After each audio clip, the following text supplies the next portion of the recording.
Now Moses was tending the flock of Jethro his father, the priest of Midian, and he led the flock to the far side of the wilderness and came to Horeb, the mountain of God. There the angel of the Lord appeared to him in flames of fire from within a bush. Moses saw that though the bush was on fire, it did not burn up. So Moses thought, I will go over and see this strange sight, why the bush does not burn up. When the Lord saw that he had gone over to look, God called to him from within the bush, Moses, Moses. And Moses said, Here I am. Do not come any closer, God said. Take off your sandals, for the place where you are standing is holy ground. Then he said, I am the God of your father, the God of Abraham, the God of Isaac, and the God of Jacob. At this, Moses hid his face, because he was afraid to look at God. The Lord said, I have indeed seen the misery of my people in Egypt. I have heard them crying out because of their slave drivers, and I am concerned about their suffering. So I have come down to rescue them from the hand of the Egyptians and to bring them up out of that land into a good and spacious land, a land flowing with milk and honey, the home of the Canaanites, Hittites, Amorites, Perizzites, Hivites, and Jebusites. And now the cry of the Israelites has reached me, and I have seen the way the Egyptians are oppressing them. So now, go. I am sending you to Pharaoh to bring my people, the Israelites, out of Egypt. But Moses said to God, Who am I that I should go to Pharaoh and bring the Israelites out of Egypt? And God said, I will be with you, and this will be the sign to you that it is I who have sent you. When you have brought the people out of Egypt, you will worship God on this mountain. Moses said to God, Suppose I go to the Israelites and say to them, The God of your fathers has sent me to you, and they ask me, What is his name? Then what shall I tell them? God said to Moses, I am who I am. This is what you are to say to the Israelites, I am has sent me to you.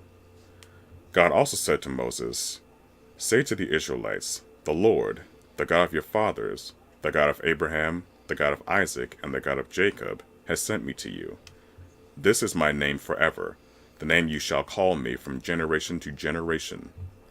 Go, assemble the elders of Israel, and say to them, The Lord, the God of your fathers, the God of Abraham, Isaac, and Jacob, appeared to me and said, I have watched over you and have seen what has been done to you in Egypt. I have promised to bring you up out of your misery in Egypt into the land of the Canaanites, Hittites, Amorites, Perizzites, Hivites, and Jebusites, a land flowing with milk and honey. The elders of Israel will listen to you. Then you and the elders are to go out to the king of Egypt and say to him, The Lord, the God of the Hebrews, has met with us. Let us take a 3-day journey into the wilderness to offer sacrifices to the Lord our God. But I know that the king of Egypt will not let you go unless a mighty hand compels him. So I will reach out my hand and strike the Egyptians with all the wonders that I will perform among them. After that, he will let you go.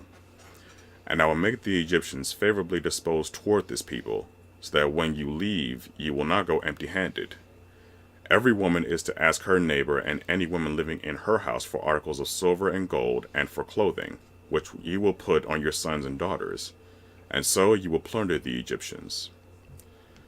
Moses answered, What if they do not believe me or listen to me and say, The Lord did not appear to you?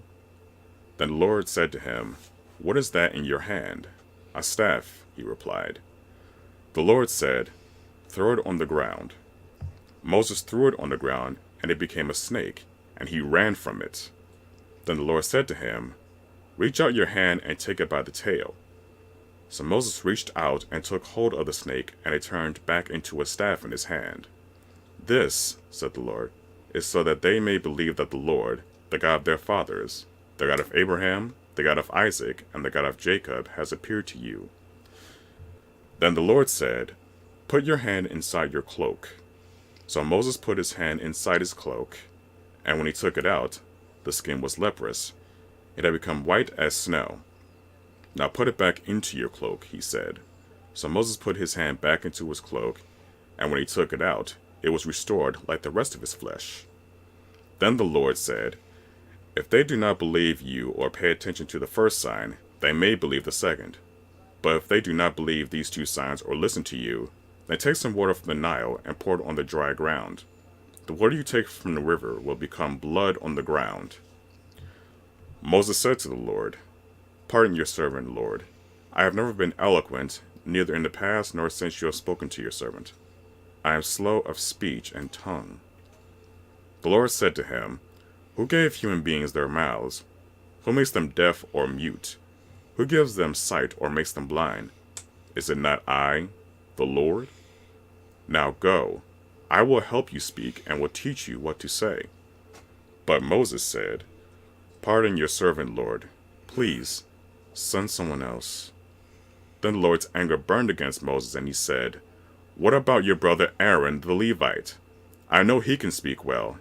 He is already on his way to meet you, and he will be glad to see you.